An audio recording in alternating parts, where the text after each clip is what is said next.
Hi, I'm Brooke, and my mission is to help as many people as possible live more freely and fully and joyfully.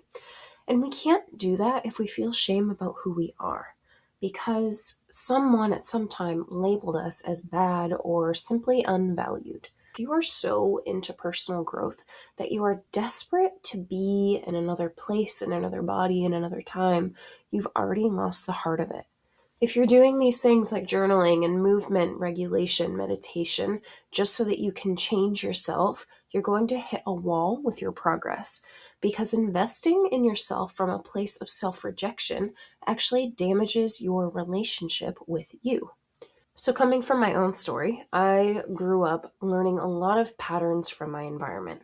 When Brooke is helpful, she gets rewarded with kindness. When Brooke is independent, she's seen as good.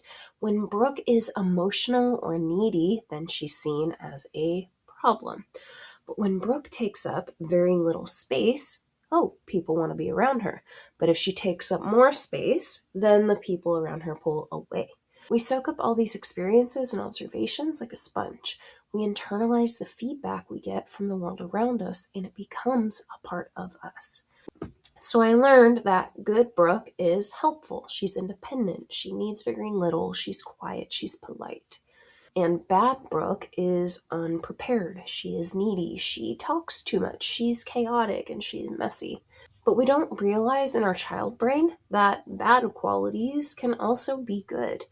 Unprepared might be carefree. Needy might be self connected. Talkative might be charismatic. And messy can become creative. Now, don't get me wrong, these qualities might still need training and development and wisdom to inform them. But we can't get there if we're addressing ourselves as broken or as damaged, if we're so caught up in these labels that were put over us, and we can't even recognize the strengths that are inside. So maybe you were an artistic soul and you were born into a family that loves sports, and that family can't understand your expressive nature. That doesn't make your expressive nature or your emotions bad.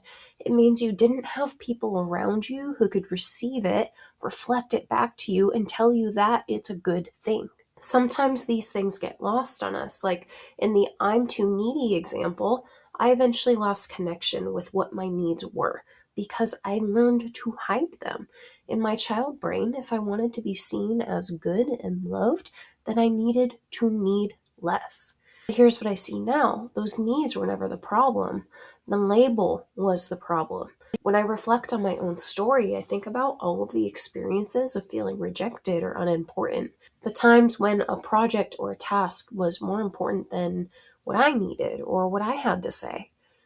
I have lots of memories of my mom being overwhelmed and telling me that I was the problem when she could have told a different story. She could have said, I want to listen to you, but I need some time so that I can be a better mom. She made her overwhelm about me being too much.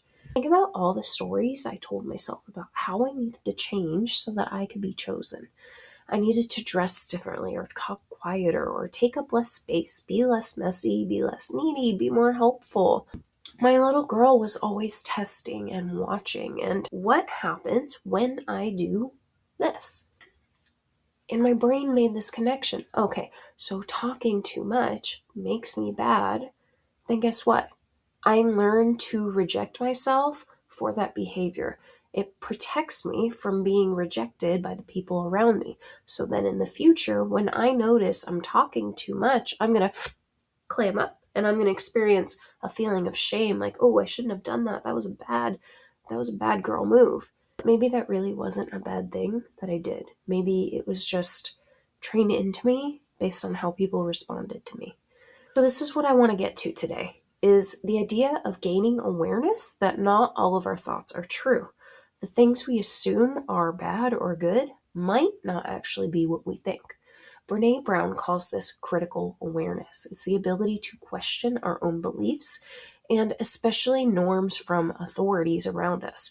Our brains are trained to take it in as truth, but when you become an adult, you actually have permission and the mental capacity to disagree with the experience. Coming back to when self help actually becomes self harm. The motivation to grow can't be done from a place of fixing yourself or getting rid of the parts we don't like.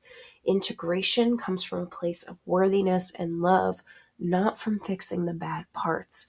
Of course, we all have behaviors we don't like, but to integrate them, we need to see what they're actually trying to tell you, and that requires relating to them without judgment.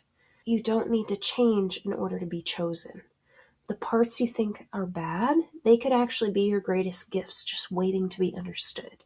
So you've spent your whole life trying to change yourself into being someone different, someone more acceptable, less needy, quieter, smaller. And I want you to know that you don't need to be fixed. You need to be understood. You need to be felt. You need presence. The first step isn't changing, it's learning to be with yourself without judgment. And when we are in the presence of unconditional love, we can't help but change. Learning to see that what you have labeled as bad might actually be a strength in disguise. And I'm still learning this for myself. I'm still untangling the labels. I'm still discovering who I am underneath the stories of what I was told and who I should be. If you want to understand your specific patterns and the blocks that are keeping you from being fully yourself, I have a free Skills for Resilience assessment. It helps you identify where you're stuck, and it gives you practices to start being with yourself in a more compassionate and non-judgmental way.